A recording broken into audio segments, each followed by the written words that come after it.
But it's not the end of the story, because we then get that Nathan the prophet coming in, and the story of the rich man and the poor man and the sheep, and David in his obliviousness misses the very obvious message here. But the outcome of this, right? Uriah has died. These other individuals have died. He's now forced Bathsheba into marrying him.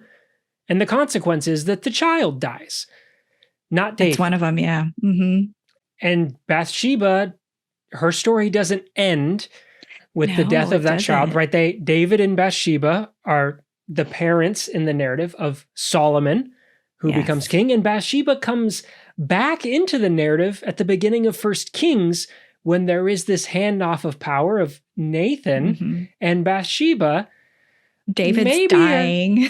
David's dying, and Nathan and Bathsheba are maybe doing a little bit of conspiratorial activity themselves. And there's this whole, remember, you promised Solomon, we never get any promise that Solomon is going to be king, but you promised that Solomon was going to be king after you. And David goes, oh, yeah.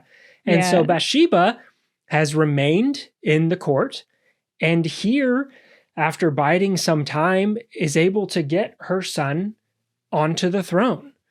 And she's the queen mother. And that is the most powerful female position in this world that a woman could have. The way I always kind of imagine it, when Nathan and Bathsheba go to David, because like you mentioned, we have there's nothing in the text that says that she and David and Nathan had this conversation beforehand. Mm-hmm. And I almost get the feeling like she's saying, dude, you owe me. Yeah. And he,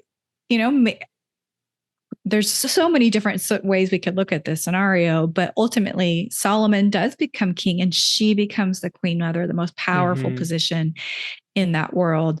And so you think, okay, that's, you may not know that there's, that kind of, I don't want to say it's a happy ending, because it's not, but that she does give